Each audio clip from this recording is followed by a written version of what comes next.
Winning mood, winning mood, winning mood, winning mood. I'm back again. And guess what? It's a new year. Happy New Year. It's a pleasure to be here in front of you again. And we still rolling, baby. I'm in a winning mood and I'm gonna tell the world about it. I got a very special guest. So special that I had to really look this guy up and see who I was talking to. And I discovered so much. We don't have enough time for how much information that he can give us in free game. I mean, even before we started rolling, what we were talking about was a whole nother episode. So I look forward to this. And let me tell you a little bit about him. Rabu Gary is a globally recognized mentor, entrepreneur, influencer, philanthropist, and self-made millionaire. Affectionately known as the Harriet Tubman of financial freedom, Rabu is dedicated to helping individuals achieve financial independence. I don't want to go too much into who he is. I want y'all to know, but he's a devoted family man and philanthropist. Rabu is very passionate about creating opportunities for others and ushering in generational wealth. His efforts have exemplified a social club, which is known as UIGI. He'll talk about that.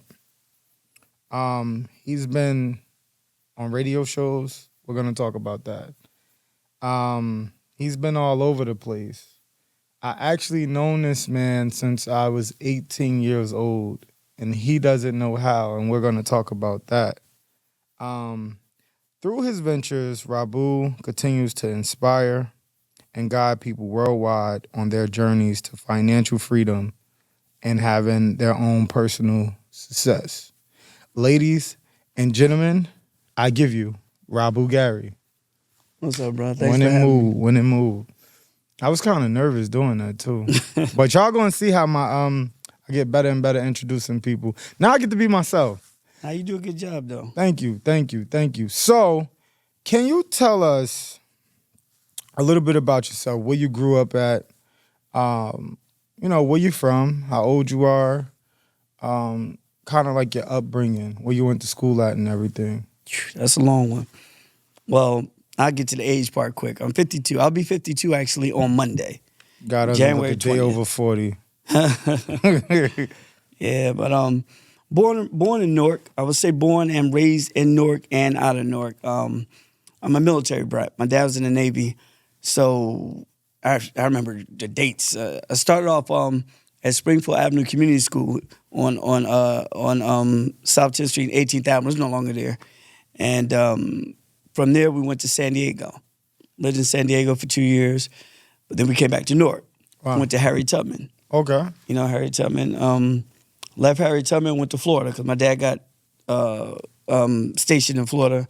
Went to Florida, stayed there for 4 years, came back to Newark, then went back to Florida, then came back to Newark, ended up going to West Side High, which I'm, proud to be a Rough Rider. Mm-hmm. Then from there. Shout out to West Side, doing some great things still. Yes, they are. Shout out to them. I even, for what it's worth, I love West Side so much that every year, if a kid graduates and goes to Rutgers, I give him a $5,000 scholarship. Wow. So I'm excited about that. Wow, can we clap for that? That's amazing. Yeah, but went on to Rutgers, had the time of my life.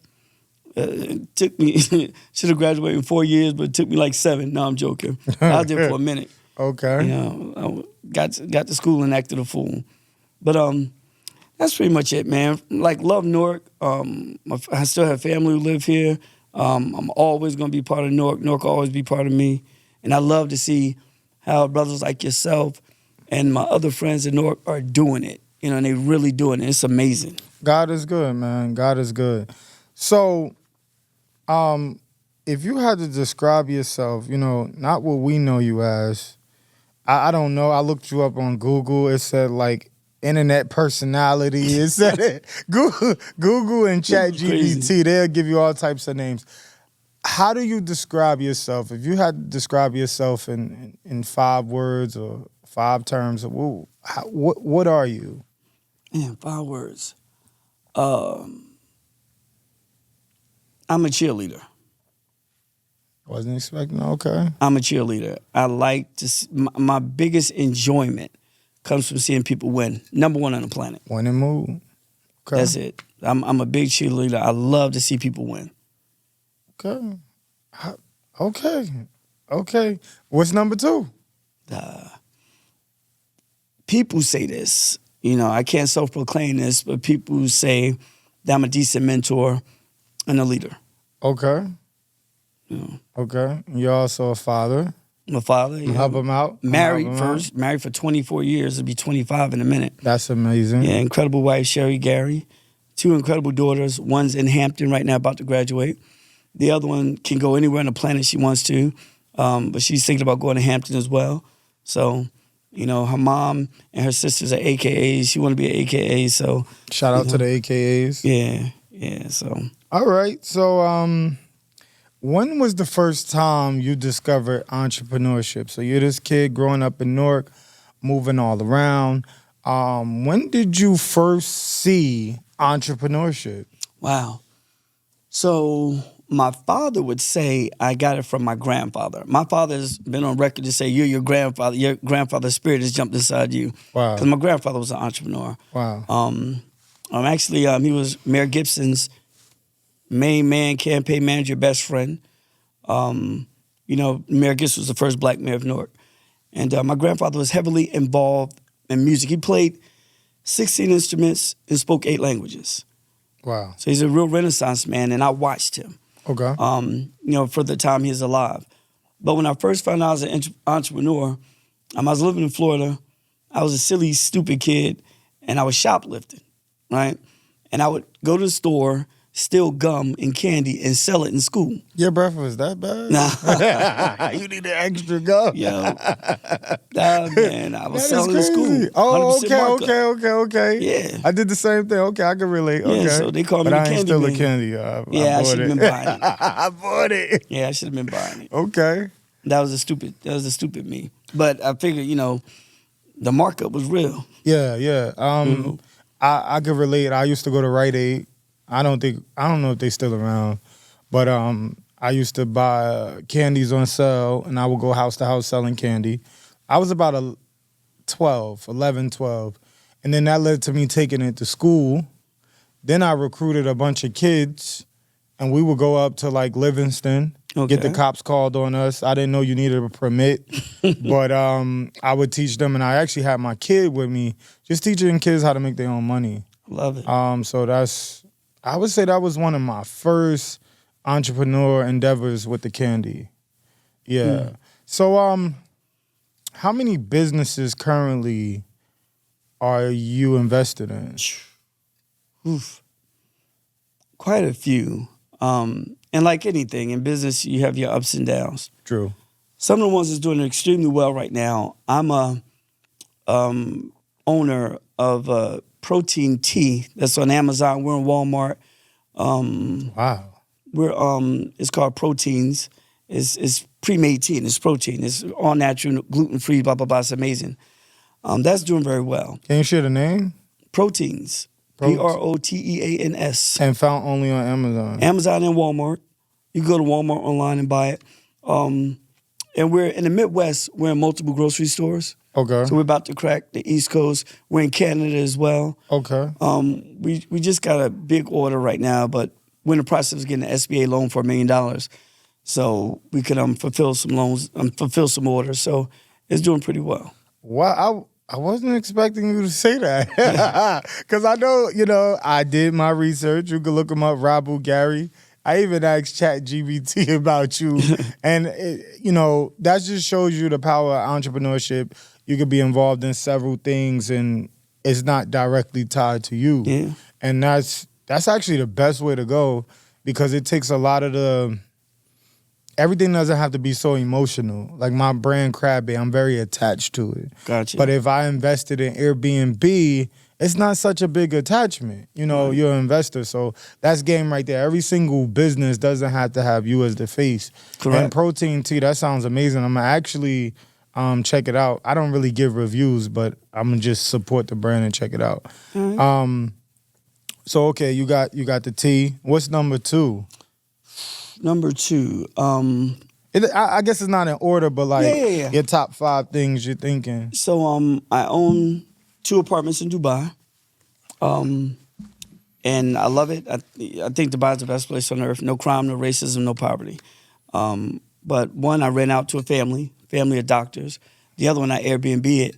And I love it because when there's not people there, when I'm traveling, I get to stay. Gorgeous place on the water in the Palm. But I also have it because last year I sent 14 people there. I do drawings every once in a while. And, you know, when I do a drawing on Facebook Live, whatever, I send people to Dubai. Been quite a few people have gone there. But when I'm not sending people there for free, making $1,000 a night Airbnb, you know. Wow. So it's pretty cool. That's pretty steep. So you got like an elite apartment. Does it come with a chef? No. Does it? It's just It's the location. okay. It's like a penthouse or It's a 2-bedroom, 2 balconies overlooking the beach. We got 4 private pools. It's in the Palm, which is one of the most highest real estate locations in the world. So you can get to everywhere. It's amazing, man. And it was a dream. I was with my boy, you know, who came with me today, one of my best friends. We traveled to Dubai a lot, you know, and we were together, and we always tell the story. I was with him, and we were walking, and we was with a realtor. And he tells the story better than me, but the realtor's like, yeah, I got an apartment over here that's $1 million. And I was like, all right, let's go do it. And my man was like, what? Because, yeah, you know, word. we're good friends. We've done a lot of good things together. You know, but I started making some money, and you know, he's like, he always said, I thought he was making money. When you walk around talking about $1 million for an apartment, he's like, what? When this happened? So, but Dubai's amazing. That's another business. Another business that I'm involved in right now is in the medical field. Okay. So I'm a co-owner of a business called BioLimitless, and we launched to the world in March. And what's great about BioLimitless, I work with a doctor called Dr. Eric Naputi. Dr. Eric's story is so crazy. He'd be a great interview for you, too. But he was sued by the United States government for $580 billion. That's about what they owe. Now they owe double that, but wow. He won the lawsuit. Okay. He had to come out of his pocket with $5 million. He won the lawsuit because his claim to fame is we don't guess, we test. And let me explain. I like that. I love medicine, but if I go to a doctor today, let's say you're my primary care physician, you take my blood, you say it's A, B, and C. I go to another doctor, they will say something close. I go to another doctor, they may say something totally different. When you do DNA testing, there's no guesswork. So we do DNA testing. He did mine and found out that I'm allergic to gluten, you know, things of that nature. I never knew this all my life. I have a defective gene that doesn't metabolize sugar that well. You know, and so I found that out through DNA. I fell in love with his concepts. And so now I'm a heavy investor. And right now we're coming out with a weight loss pill. You know, people use injections. And then Ozempic. The Ozempic, semaglutides, none of that. It's a pill. It's amazing. And people losing weight left and right. And you don't have to stay on it forever. You know, so it's pretty cool. And we're coming up with a pill. We have it already.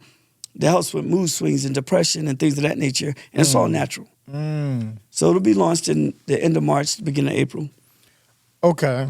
So I'm gonna ask you about one more business because this is overwhelming to think about how you manage all these things. But we're gonna get into that because I'm sure you have systems in place because you're not like a real stressed out guy. You know, because I've known you for so long, even though you don't know how I know you, but I'm gonna tell you, and it's gonna be like, wow.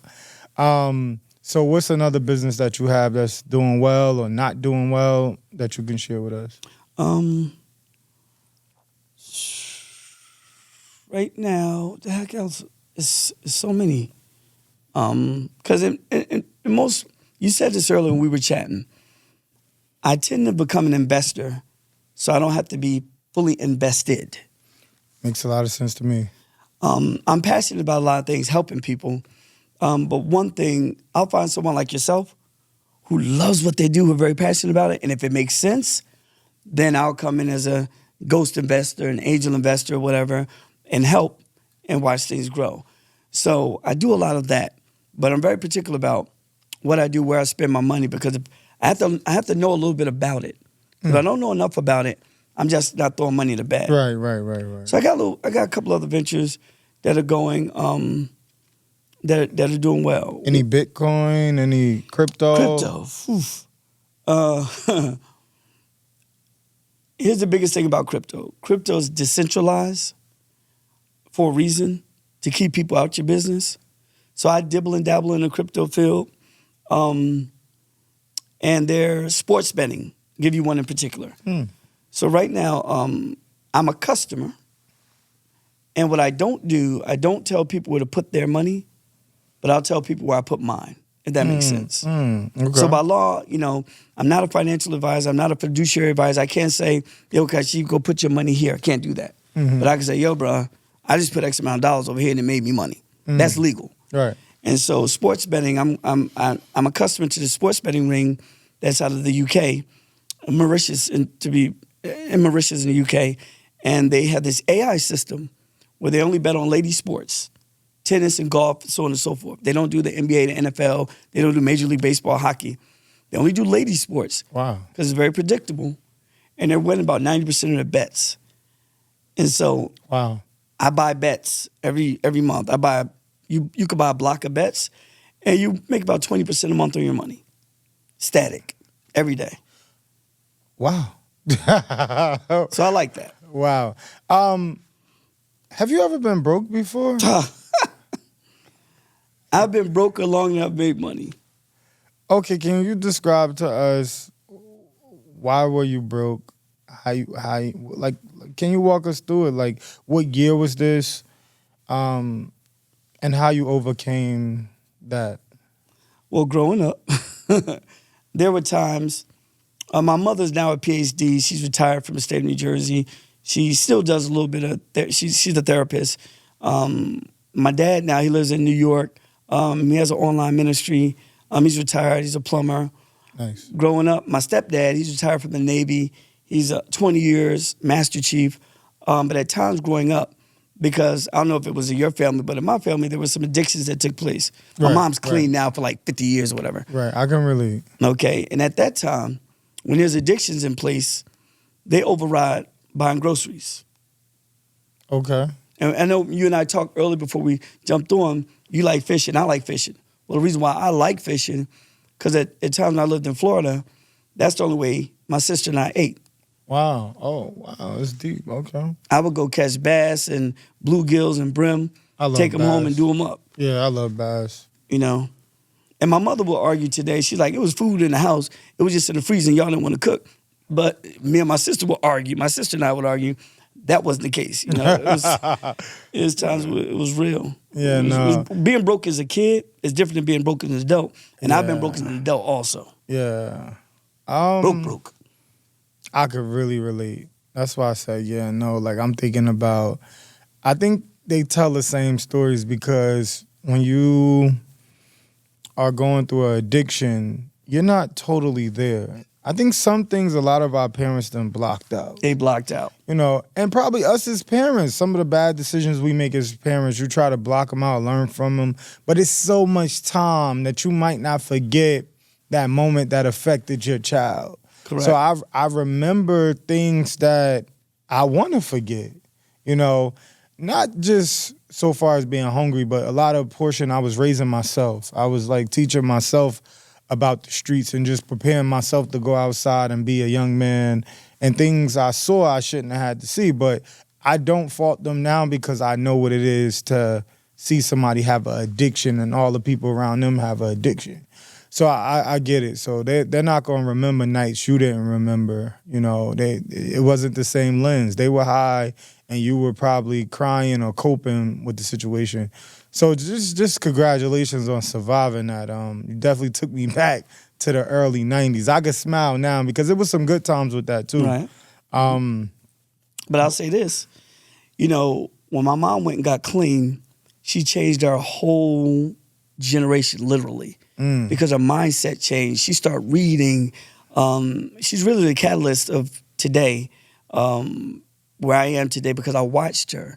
You know, at the time I'm in high school, I'm in 10th grade, and I watched her get a life together, and I watched her go from, you know, my mother and I went to college on the same day. Wait, y'all started I started Rutgers University. She started Audrey Corrin College in New York the same day. Wow. And what's your age difference? My mom is 17 years older than me. That's amazing. She had a GED. You know, her highest level of education was 8th grade. And she went to college the same day I went to college. She left in 3.5 years with a master's. I left in 6 years with 2 bachelors. But, you know, and prior to her going to college, she went on welfare. So thank God I had a free ride. But she was preparing for financial aid. So she quit her job and went on welfare for 2 years so I would be able to go to college for free. Okay. That's just crazy. So coming out of poverty, Newark, New Jersey, when the crack era hit, you saw all of that. Saw it. Yeah. We saw a lot of bad, but we saw a lot of people make a lot of money that I didn't understand. I feel like now cats not even really making money like back then. Back then, cats would really buy a block. We had a lot of black-owned businesses, blah, blah, blah. But it also messed us up a lot. So Absolutely. But it's just something that I'm a product of that environment. I grew up there. So coming out of that, how did you get the mindset to come out of that? How did you know it was something on the other side? Like what drove you to say, nah, I can't play the block. I got to keep going that way? Wow. So one of the things that changed my life, that literally took me from being on the block hustling to getting straight A's in high school for the most part. You was on the block. I was in Vailsburg High School before they closed down. The last year of Vailsburg High School. Now it's Vailsburg Middle. And one of my friends, I did 8th grade in Florida. So when we came to Newark, my grandma was like, "You ain't going to West Side. You know, we're gonna get you on Arts Side. We're gonna get you university," and I ended up going to Vailsburg. And like the first day, this kid was like, "Yo, man, you want to make some money hustling?" Oh, man. It's always one of those. Day. It's always one of those. And it was crazy because it was at lunchtime. So right after lunch, I had Mr. Smith. He's one of the football coaches, and he was a teacher. And we were in class, and he had a quadratic equation on the board. Now, in 8th grade, I got C's and D's because I was acting out. My parents was getting high. I was acting out. But while I was acting out, I kind of understood some of the math and stuff. I just was acting my ass out when I was in 7th and 8th grade. But I kind of understood. So he puts his equation on the board. He figured nobody in there would get the damn thing right. He said, if whoever gets this right, I'm going to give him $100. So he put a quadratic equation on the board. I'm the smallest thing in the class. I'm looking around, and I'm kind of scared. But you knew the answer. But I knew the answer. So I walked up. I gave him the answer. Then on chalkboard, he gave me $100. From that day, they labeled me as the smart kid. Wow. So labeling's very fucking important. Excuse my language. Wow. Labeling's very important. Right. So they labeled me the smart kid. From that day, honor roll, free ride. Every college I applied to, whether it was Princeton, Columbia, I had a free ride to Columbia, elected to go to Rutgers. Wherever, it was just academics from that moment on. Okay. Early that day, my man's trying to get me to hustle. Later on that day, that classroom, Mr. Smith, changed my life. So when did you begin hustling? I didn't hustle. Oh, so you didn't? Because when I got labeled the smart kid, I wanted to live up to it. And he gave me $100, so I equated being smart with money. Oh, okay. So I'm like, if I become smart, I'll make a whole bunch of money. I don't got to be out there hustling. This is how, okay, because I thought story was going to take a turn. So basically you got the offer at lunchtime.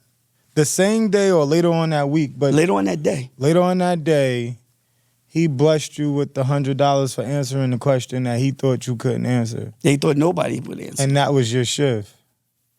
Wow. So that was your first biggest payday. Yeah. I remember when I got my first $20, so 100 is like, yo, you the man. You like, who won chips? Who won chips after school? Right. You buying CNC sodas? Who won it? Who won it?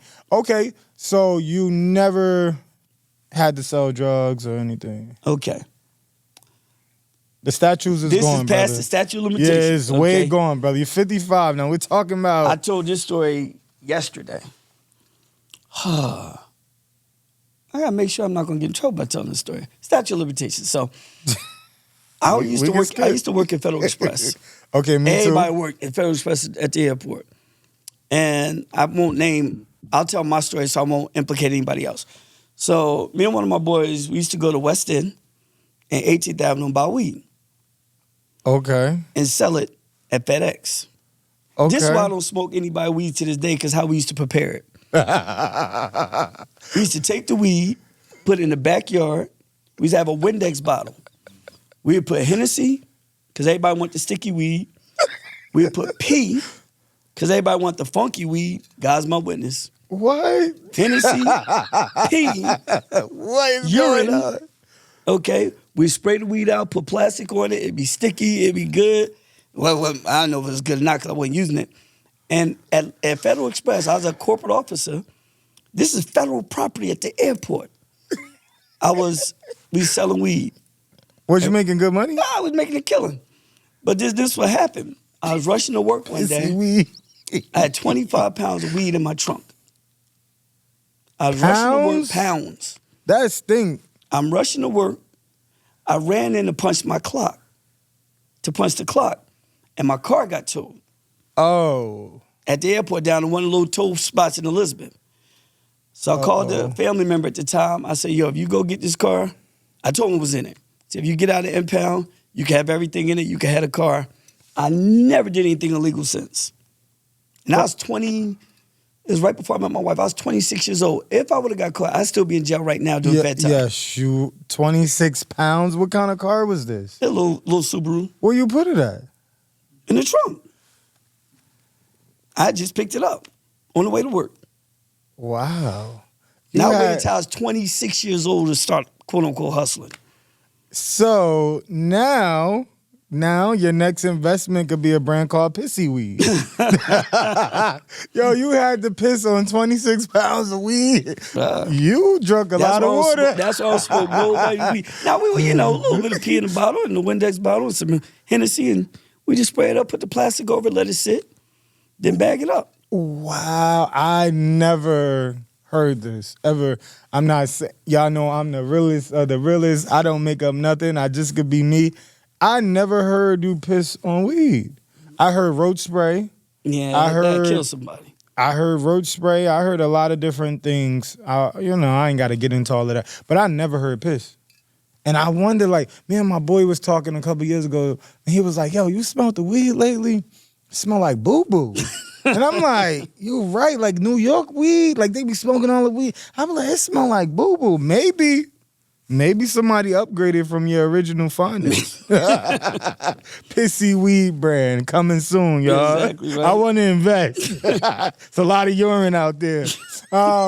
So do you have any investment in marijuana today or the cannabis industry? I don't. It's interesting. I'm a friend of Allen Iverson. Right? Oh wow. We're good friends. And recently he just started to invest in weed with Al Harrington. Wow. And they sent me some samples, to you give smoke out it? and stuff like that. Did you smoke it? I did. Was it pissy? It was no, it wasn't pissing. It was vape. It was a vape weed. Oh, But, yeah, okay. So I like it's that's oil. cool. Okay, It's oil. okay. So I tried it. It never worked for me. Okay. And so I was thinking about investing. It's still up in the air. That's an avenue I'm going to pursue. Wow. So 26. I tried to sell weed at 18. I got locked up. That was my first charge. Yeah, I'm on the block. I had a kid at the time. Actually, I was about to have a wife. I was really involved at 18. I was like a grown man. So I had a bag of dust on me. And the cop goes, the train comes down. If you're from Newark, you know about the train. I don't know if the train is still out there. See, Subway. Okay, yeah. So like, no. Like the train, we call it the train. So it's like 5 unmarked cars come down the street. Known as the train. And I've been hearing about the train all my life. Names know about the train. Everybody know about the train from Newark. Y'all know about the train. Yo, you ain't really from Newark. You know about the train, Amir? Okay, yeah, he's from Union County. He doesn't know about the train. Okay. Newark has a train of like, it'll be like a Buick. It's not cop cars. It's a Buick. We called them narco growing up. Yeah, okay, same thing. So they riding down on, I was on my block. I had a bag of dust on me. So he rides down, he pats everybody down. I never went through this. I'm like, I'm good. I'm forgetting about this bag of dust. He was like, oh, we got one. Next thing you know, I'm in handcuffs. I'm like, whoa, what's going on? As soon as he put me in the car, I said, what I'm in the car for? I ain't got nothing on me. He was like, what about this? I'm like, oh, now he didn't even finish searching me. I had money on me. I was trying to sell weed. I mean, I had a couple of customers. I was making a couple of $100. Right. It was so bad that when I first got the weed, thought I was breaking it down. I put it all in the blender. That's why I had a bag of dust. Don't laugh at me, bro. At least I ain't piss on it. The blender. So I'm trying to sell the weed or whatever. I had a bag on me. I gets locked up. I got arrested. I told him in the car, I said, listen, man, I want to be a fireman or a police officer. He was like, well, we're going to let you out the car. Then he was like, have you ever been locked up before? I'm like, nah. Then they did another circle. He was playing with me, so he goes in another circle. I said, no. He said, we're going to ask you one more time. Have you ever been locked up before? I'm like, no. He's like, we don't believe you. So now we're taking you in. Here I go with my first court date. I'm like, yo, how did I get here? So I already thought my situation ended up way different. I got locked up on a Friday, so I'm like, I got to stay in here till Monday with all these people. I just instantly went into war mode. I said, it's going down. They let me in there with my cell phone, pockets full of money, cell phone. They didn't even check me. In the cell? In the cell. I was giving other cats calls. So I'm glad I ain't go to jail because they would have been using me as their little pet. Because I'm in the cell like, yo, I got my phone. Who y'all want me to call? Wow. And I'm calling people in the thing. I'm calling my kid's mother. I'm calling everybody. They not even checking us, looking at us. Whatever. That was my first charge. I explained it. The cop claimed he wasn't going to come to court. His partner came to court, explained the situation, trying to charge me up. I got out of it. It's now downgraded to disturbances. Then I went on to be a correction officer anyway. So whoever that cop was, you didn't stop me. I still became an officer like I said I would be. So back to the wasn't his script. fault. You the one who had dust on. Yeah, but he could have let me go. Look at it now. You can have like 26 pounds of piss on you. Yeah. Yeah, pissy weed bread coming soon. But okay, so you're 26. I got a big question for you. When did you get involved with prepaid legal? Okay. Boom. That's how we met, brother. On Frontage Road, you was the man, 6-figure ring earner. I was under Gilletta Riley. Miss Riley. Mr. Abdul. They still come to my I love Brother Abdul. I just recently seen him when they opened the weed spot. Yep. With Kabori and his people was down. He comes to my restaurant still. I love him. So let me break it down to you. On Frontage Road, at the hotel, it's the briefing. He was the man. Him and Obina, I think his name is Obina Indu. Indu, yeah. Right. So 6-figure ring earners, they telling us to read all these books. Just the atmosphere, though, was something to be a part of. Like, you could really make money. It was up to you. You could really build your team. I built the team. I became a director. I never became an executive director. Blah blah blah blah. But this is where we met, wow. and they would show this guy so much love. He was the cream of the crop, and wow. I want to know some things about that because now as we sit here, I always wonder, like, is these guys telling me stories? Do you still make income off of prepaid legal / legal shield? Okay, if I was active, I would be, but I'm no longer active. 2013, I got terminated from Legal Shield because I elected. It was against their bylaws.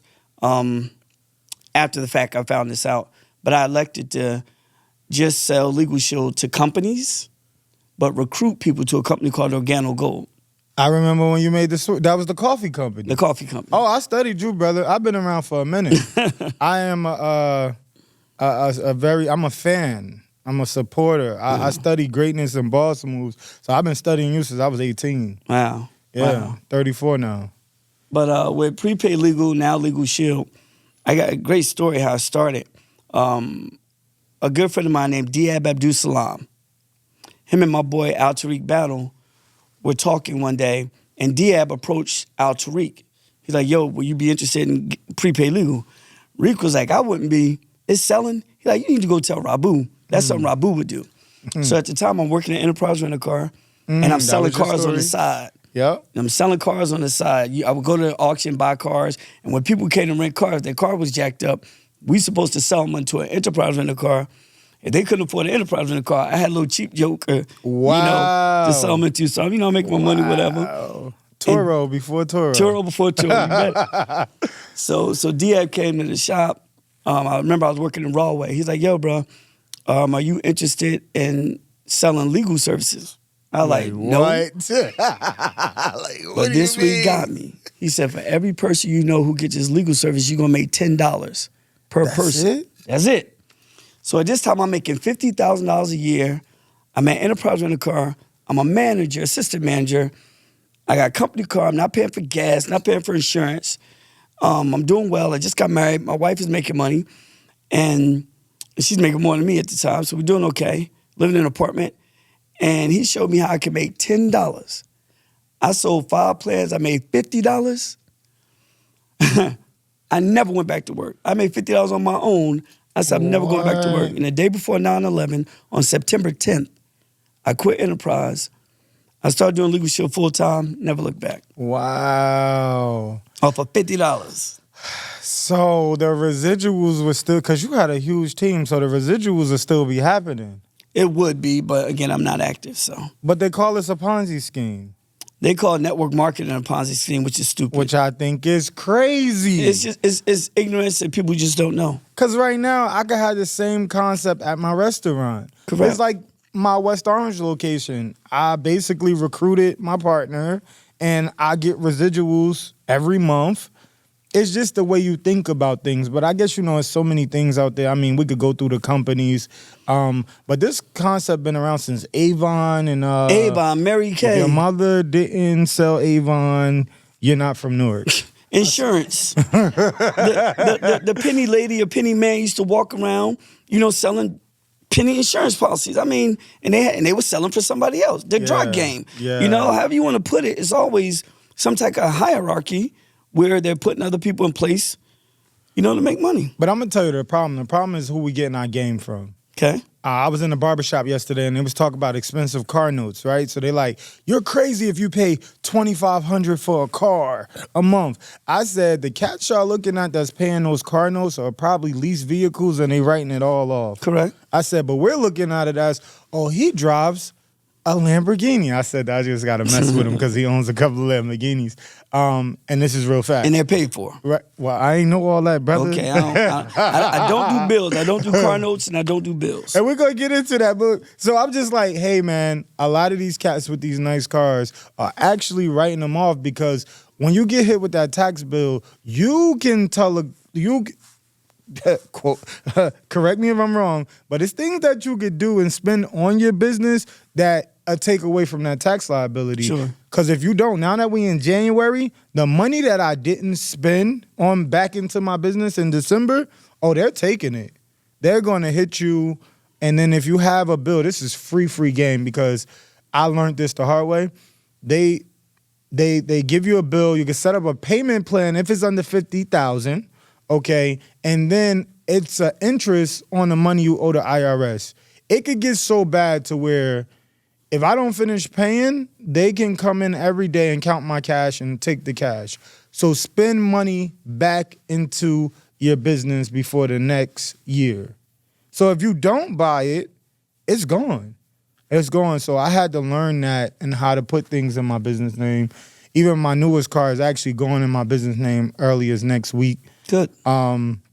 There's things I'm learning. So yeah, that's where I met you, man. And it's been a pleasure knowing you this many years. I'm super proud of you. Thank you. Proud of you as well. Oh, thank you. And now you can see we got some history. So yeah, that's just going back to that time was amazing. So now, you've been on 105.1. Mm-hmm. You was on the Breakfast Club. Mm-hmm. How did that even initiate? Because Gillian Wallow. Okay. But now I'm on your show. Okay. Thank you.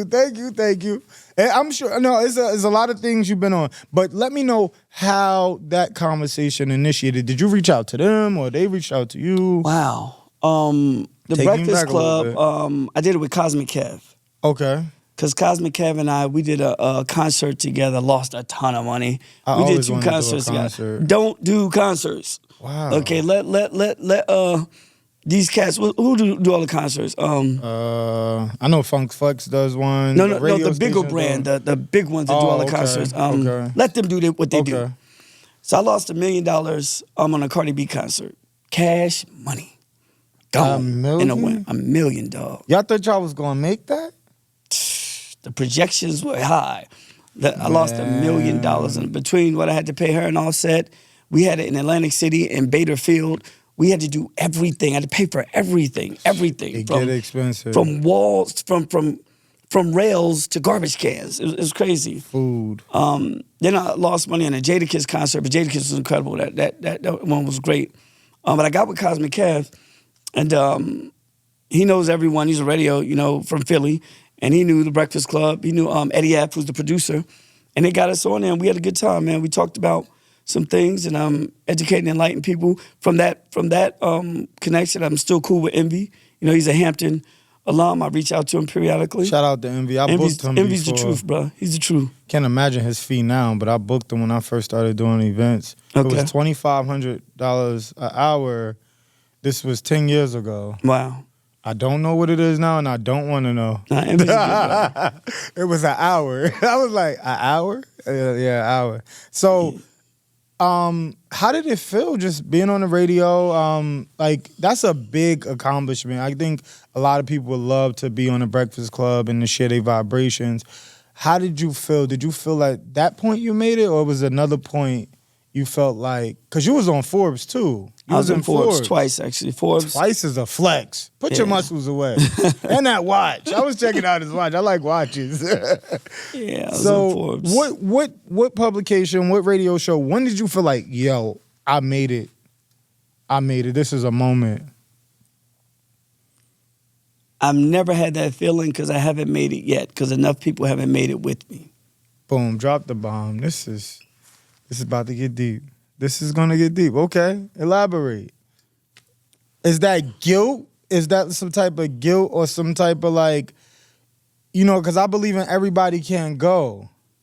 So what would make you feel, because you have, from doing my research, I don't know, but you have enough worth for your grandchildren and probably after them. So what would make, and you taught a lot of people, you have a masterclass that we're going to talk about. You're teaching a lot of people about generational wealth, and they have obtained generational wealth through you. What would make you feel like, because you're the Harriet Tubman of this, what number is going to make you feel like, yo, I'm making a big impact? It's not a number. My sole existence to be on this planet is to see people win and help people win. That supersedes the relationship I have with my wife. That supersedes the relationship I have with my children. Wow. That's my number one purpose. And until I see enough of us winning, it won't be complete. I haven't arrived. I haven't hit. I've done some amazing things. I sit courtside at Laker games and stuff. Got in an argument with Denzel. Oh, with Denzel. We're going to talk about that. Won't tell you what happened. But I've done some things, right? I saw that. That was it. I was like, I was like, wow. But I haven't made it yet. Until we all balling. And that's my dream. That's my passion. When I see enough of us winning, then I might be like, okay, I'm getting close. And what's your definition of winning? I feel like for me, winning is definitely a mindset, because a lot of people with money could have a bag today and be totally broke tomorrow. Then 2 years after that, oh baby, we on. So what is your definition of winning? Are we talking in a financial sense, in a physical sense, in a spiritual sense, or a combination of all of it? Are you talking about your family? Are you talking about the cats you grew up with? Are you talking about the kids that's going to school on Monday morning? Good. I'm talking about anyone who I've come in contact with. Anyone who I've come in contact with. And it's not a figure. Like when we talk about the masterclass encompasses everything. Your financial wealth, your spiritual being, your health, your mental state. So, but with that, I always tell people, I can't be a pastor, I can't be a physical fitness instructor, I can't be a therapist, but I can show you how to make money. That I can do. So what I'm good at is showing people how to make money, and I just want to see people ball out. And if they have the right mindset, and that's very important, because your money will follow your mindset. Every day, every single day. So not only do I show people, I don't show people opportunities, but people go to my website and they see what I'm doing. Right. Right? They see what I'm doing, but I also have the masterclass in place. If you take this masterclass, it puts your mind in a place that will change your world. And it's done that for thousands of people. You know, so I have an outlet where people can go and change their mind, change their world. And it's there for that. And people find that and they call me back saying, thank you, send me gifts and things of that nature, because their life was changed from a course that they took. Thousands of people. So I know it's gonna happen by just having things in place where people can find those resources. And if I change one person's life, I've stepped outside of myself and I've done something. You know, I don't have the guilt, as you would say, that I got to change millions. I would like to. If that doesn't happen, if I've changed one, I've done enough. But I've helped so many other people. Right. I mean, well, I just wanted to tell you again, man, you changed my life. That whole room that you orchestrated changed my life since the time I walked in it. Wow. I don't believe That's big. I was in prepaid legal, the Board of Education, selling candy or whatever I was doing. I believe all of those things that I was doing was preparing me for where not only am I at, but where I'm going. You've been changing lives since the time you decided to, you know, have a family. You've been changing lives since the time you decided to help people through business. You done changed so many lives, I don't think you could put a count on it. I know you have a master class now, but them cats probably don't know you as long as I know you, and you've been changing lives since I was 18, probably before that.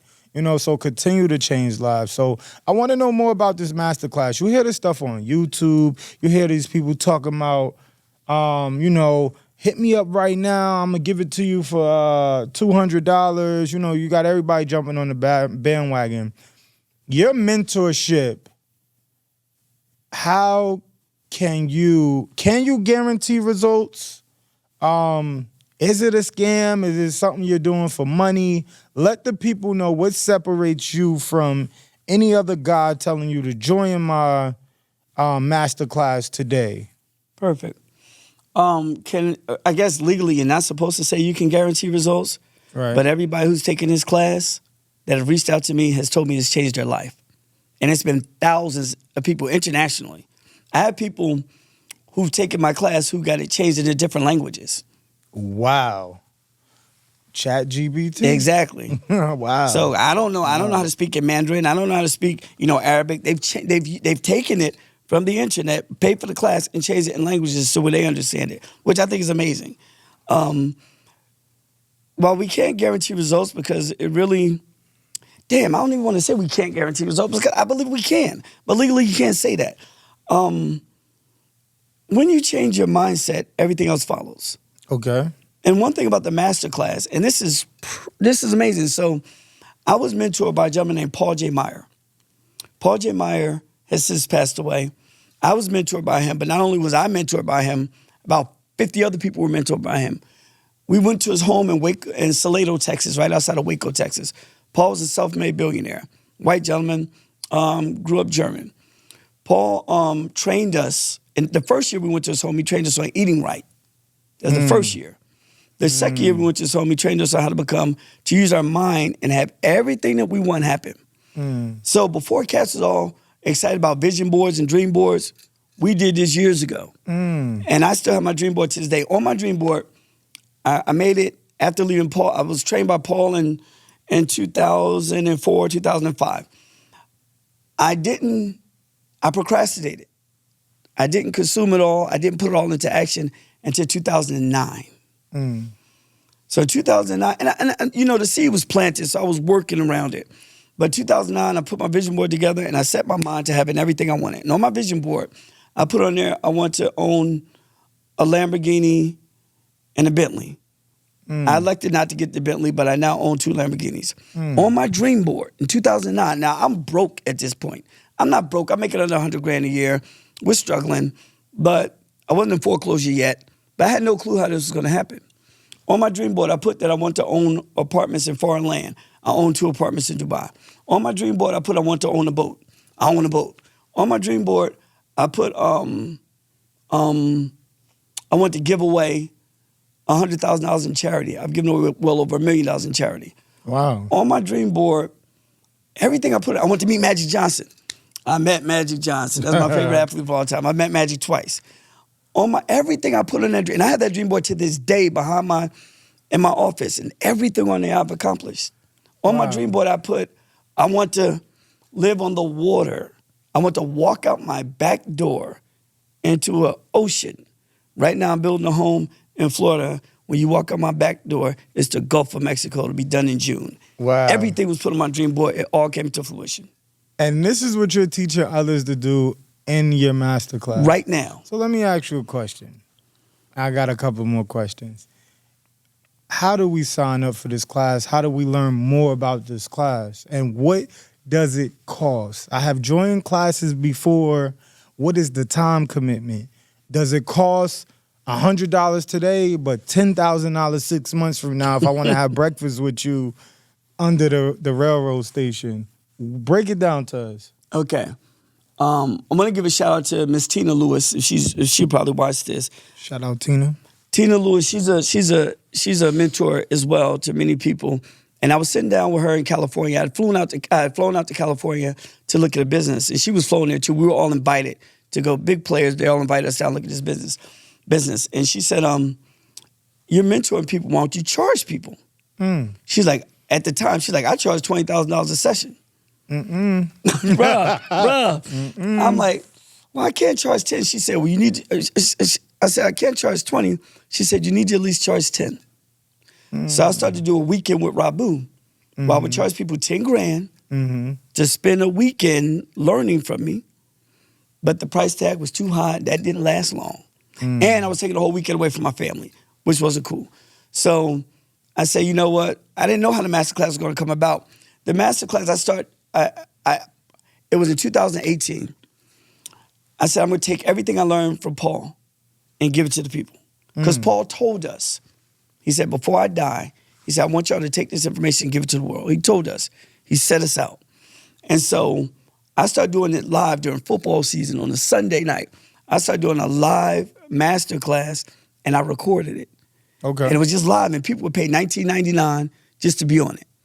So I kept them all, and that information helped a lot of people just explode. So I put it all together, got it on a website, and I started giving it away. And one of my mentors said, Rabu, stop giving it away, because when you're giving it away for free, people won't see value in it. Nope. I said, but people need to get it. Nope. He's like, they're going to think it's trash because it's free. And so I put a small price tag on it, $4.99. Okay. And $4.99? Nah, $499. Yeah, I heard that. It's tax season. $499. People take it, they love it. If they refer somebody, so they don't give it away for free, if they refer somebody, I give them $100. Okay. So I can make money. This kind of like Legal Shield.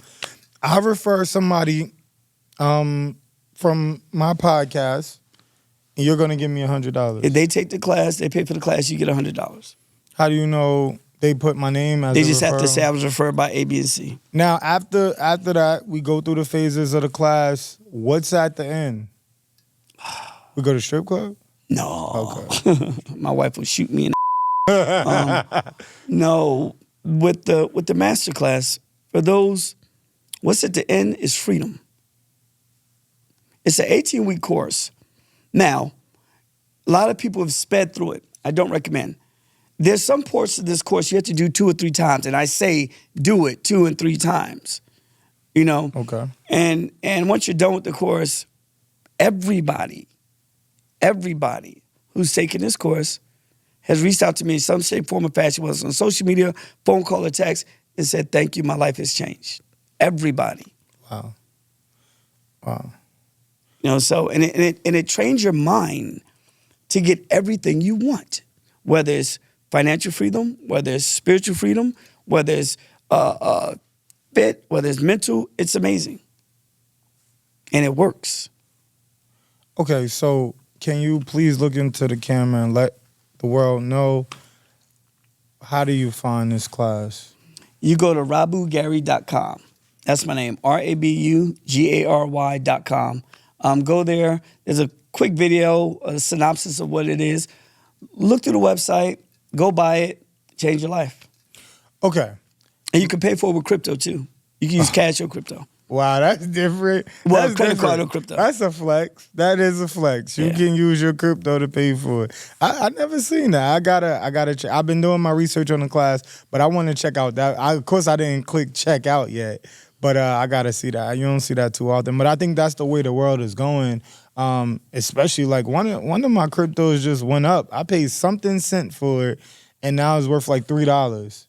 And I'm like, I should have bought more, but I'm going to continue to buy more, listening to people who study the market, and that's another story. So as I'm doing my research, man, I asked you, can we talk about everything? I came across that you have an OnlyFans. No, I don't. They said you got an OnlyFans sharing financial literacy. No, the hell I don't. See, no, I'm glad you mentioned that. No, Bro, I'm just kidding. oh, I'm just kidding. Dog, because so many people make fake pages of me all the time. Yo, this I'm lady called me. just This lady kidding. just recently called me. She said to me, she reached out to me. She said, Rabu, I sent you $500. I said, no, you didn't. I said, I don't, and I have to put this on social media all the time. I don't ask anybody for any money. On my Facebook page, my Instagram page, it says I will never ask you for any money ever. So if anybody named Rabu Gary asks you for money, it's a scam. So I don't have no damn OnlyFans page. Okay. You funny, that's good one. This the real Rabu Gary. But I had to throw that in there. I will be me. This is why they won't let me on the radio. Yeah. But okay, so I'm scrolling through social media. I don't know what year this was. Not that long ago, maybe a couple of years. What you and Denzel, what y'all talking about? Like, what was y'all beef about? What was y'all quarrel? How you get into it with Mr. Denzel Washington from Training Day? Okay. It's a long but short story. So prior to that, I had taken my wife and my daughters out. We sat courtside. I'm a big Laker fan, big Laker fan. We sit courtside quite often. It's an amazing experience. So we went. I took my wife and the girls, and on that night, Shannon Sharp was beefing. Well, John Morant dad had started some stuff with Shannon Sharp, right?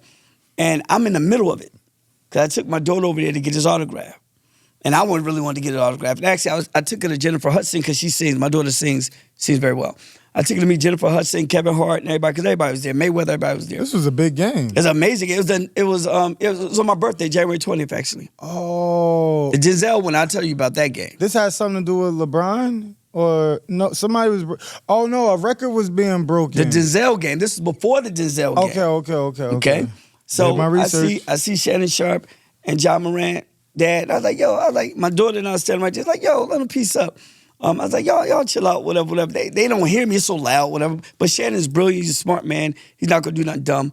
And so we became cool. And we exchanged numbers because we have a mutual friend, Rod Smith, who played for Denver. They both were receivers. And I said, yeah, I know Rod, whatever. We exchanged numbers. I said, yo, bro, I think LeBron James is gonna break the scoring record on this date. We need to go. He's like, bet, let's go.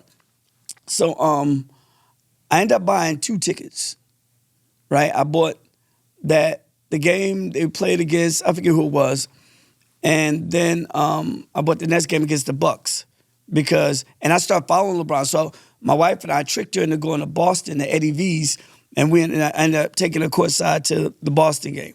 I tricked her to go down to Washington, D.C. We went to Washington, D.C., so I'm following him, make sure I'm going to be there when he breaks this damn record. So the night he breaks the record, we're there. Me and Shannon Sharp and I, my boy Jeremy was there as well, and his wife Yumita. And I get up. Yumita's from Uzbekistan. So all she knows is black superstars. Oprah, Denzel, Jay-Z, whatever. And Jay-Z was there too. Wow. So I get up, And I walked down. I was like, "What's up, big bro?" To Denzel. He's sitting next to his wife. And I said, I went to shake his hand. And because I don't want to defame him, I'm not going to say what happened. But he stood up, and we got nose to nose. He's like, "F you, you jive turkey." Right? he did the jive turkey, he did the arm and everything. And we nose to nose. And I'm like, in my mind, I'm like, I'm not gonna beat up this old cat on TV because if I do, I lose no matter how it goes. This went off of you just trying to say what's up to him. What this all from? So it was crazy. So then this was on a Tuesday night. This was Tuesday.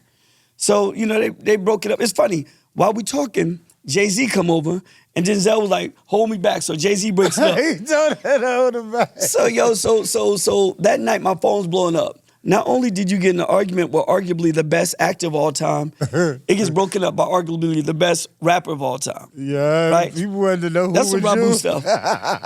They thought you was Frank Lucas. Yo, bro, my phone was blowing up. So then that was on Tuesday night. Now Thursday night we go back because I bought 2 tickets because I wasn't sure if he was gonna break it or not. He did break it the first night. We go back. I see Denzel again. Oh man. And that night I was wearing the jacket I wear tonight. My man Steady Flow, Flo Vaca. He's out of Cleveland. He's one of LeBron's friends. So I wore his jacket that night because Rich Paul was there, and I was showing Rich Paul. My man name is Jock, real cool. Breezing Jock, shout out. So I'm wearing his jacket. So I go up to Denzel again. So I go, "What's up, bro?" He like, "Yo, what's going on, man?" We shake hands, we talking. I like, "You remember what you said the other night?" He like, "Nah." I like, "Yo, you said F you, you jive turkey." He's like, "No, I didn't." I like, "Yo, yes, you did." He's like, "No, I didn't." And so, we end up piecing up, fist bumping, and then, the rest is history. So, I drew amongst all these stars, all these amazing people. I mean, Denzel is an amazing guy. Absolutely. I'm sure whatever it was, maybe he was acting. I don't know. But it was over sports. It was over sports. This is why I don't get that involved with sports. But anyway, as you're amongst all these people, do you take the chance to network? Do they know who you are? Is somebody introducing you to maybe that they're familiar with? How did you get in these circles? I always have a dream of Jay-Z and Beyonce coming to my restaurant. I'm actually doing a Beyonce event on February 2nd. I said I was going to invite her. You should invite her. That's just my mind frame. You never know. But when you're in these circles, you literally went from pissing on weed and selling it at the airport to having, you could look this up, he really was going at it with Denzel. It's on YouTube or wherever it's at. It lives on the internet on several platforms from years ago. You can look it up. How did you go from pissing on weed to now you're in these circles? And now not only are you in these circles, you have to feel comfortable because you know who they are. Do they know who you are? Is somebody making that introduction? Okay, when you're sitting courtside and seats at the Laker game could be $20,000 to $100,000 a ticket, and you have to buy 2. Oh no! You don't need to introduce yourself. Is that a tax write-off? If you're taking somebody for business, yes. So we got to talk business courtside. But when they're $20,000 to $100,000 a ticket, and you have to buy 2. You don't have to introduce yourself. This is why any baddie just can't go courtside, okay? This is why you don't do that, fellas. You messing up the game.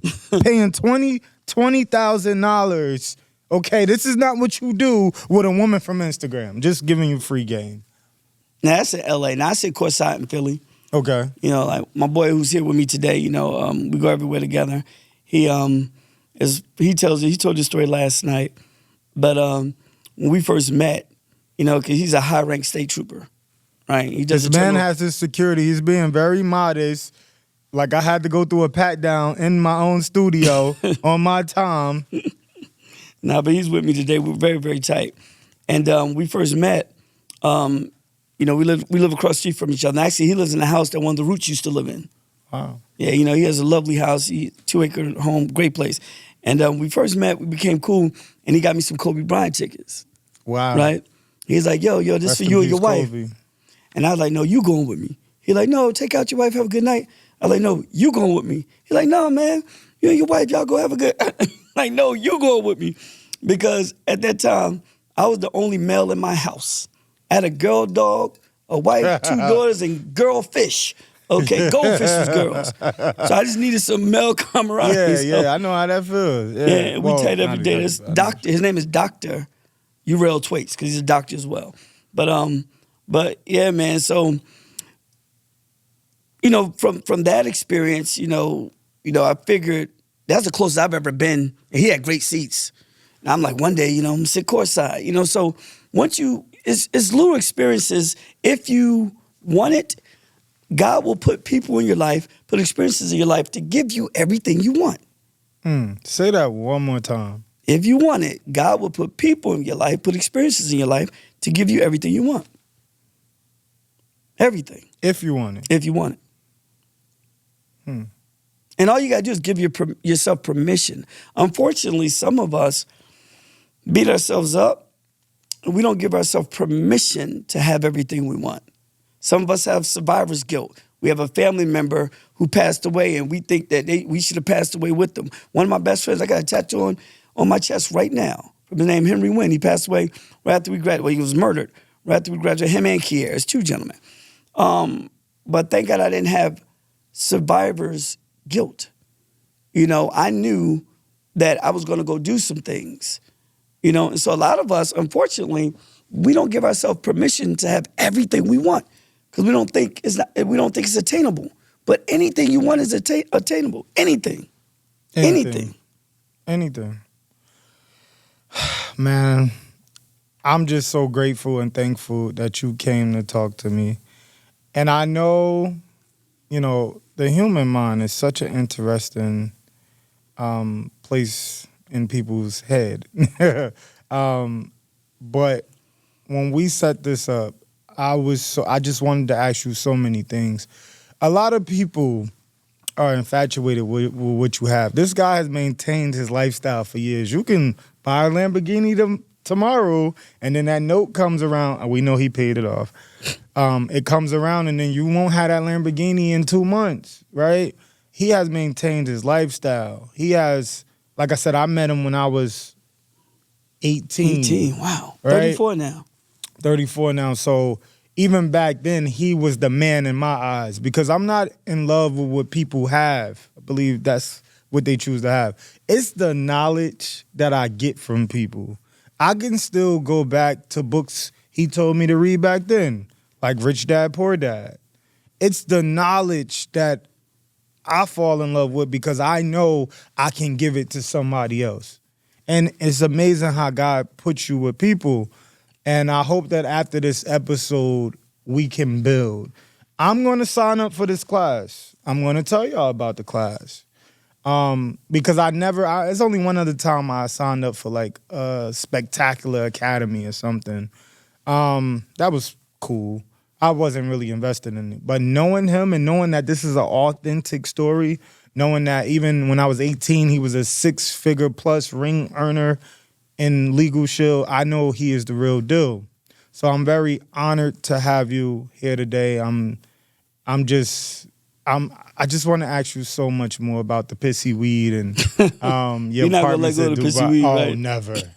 never. That's why I don't smoke anybody's weed. I don't even indulge anymore because I'm just... And I ain't knocking anybody. I'm not. If it's your thing, just for That's me right. right now, it's not my thing. Especially with me being a restaurateur, I feel like I could get called at any moment. I could never be too lit, Right. So I don't need to take it down. I literally could have a little wine, a little whatever, and I'm good. But if you indulge, do your thing. Yeah, Love God it. bless It's you. just too strong for me right now. It smells like pissing. I don't know. So before you go, I just wanted to give you your flowers and just tell you thank you for the energy you're putting out, right? Because energy is everything. Your energy is just amazing. And for you helping the culture. And I know you're on a mission like Harriet Tubman. And I feel like I've been on that same mission. And keep charging tax for what you do because there's a lot of value in it. Like you said earlier, when you give away things for free, people don't take it serious. They just don't. So before you go, if there was one thing you can tell anybody who came across this, and this is your moment where I want you to just pour into anybody whatever you want to say to them in any aspect of their life, can you just, before you leave, give us some game? And I want you to look right at them and speak directly and just say whatever you want to say. To those who are watching, again, thank you for having me, number one. Pleasure. Pleasure's all mine. For those who are watching, I don't want you to take this lightly. And I mean this from the bottom of my heart. I can see it like I can see the back of my hand. Whatever you want in life, you could have. Whatever. You just have. This is very important. It's very important. You have to think about it. You have to see it. My dream board is in my bedroom now. Okay? I have one that's, I want to make over $1 billion very soon. Okay? And that will not happen if I don't look at it every day. I'll send you all home with this. I recommend you go to rabugary.com. Okay, Rabu, R-A-B-U, Gary, Gary.com. Look through the site, get the masterclass. But here's a start for you. Tonight, go home on your bedroom mirror, take a bar of soap or some lipstick, mascara, whatever, and write your biggest goal, write 2 goals on your mirror, on your bedroom mirror, on your bathroom mirror. Use soap, lipstick, or mascara and write your goals on your mirror. Why? Because you will subconsciously read that every day. And you're not even going to read it every day, but by looking at it, you're going to read it. And your mind, your subconscious mind, your spirit, God's blessing will make it happen for you. And there's nothing you could do to stop it. The only thing that'll stop it is death. That's it. And I'm telling you, it's a practice. And I want you to do it. Whether it's a year from now, 2 years from now, find me. I'm not hiding. I'm easy to find. Find me and let me know it worked for you. Because it's worked for so many people. And your mind will start to work, your subconscious mind will start to work to make things happen for you when you're not even thinking about it. So take your number one goal. It doesn't have to be big. And you could test this out with something small. Write it on your bathroom or your bedroom mirror. Look at it. Some people might put a screenshot on their phone also. Take that screenshot, put it on your phone also. The more you look at it, the more you see it, the spirit, God, your mind will make it happen to you. That's my free gift to you. The masterclass costs money. Win and move. Like I said, brother, thank you for coming on. We appreciate you. Find him, RabuGary.com. And, man, win and move. We appreciate you. Thanks, bro. All right.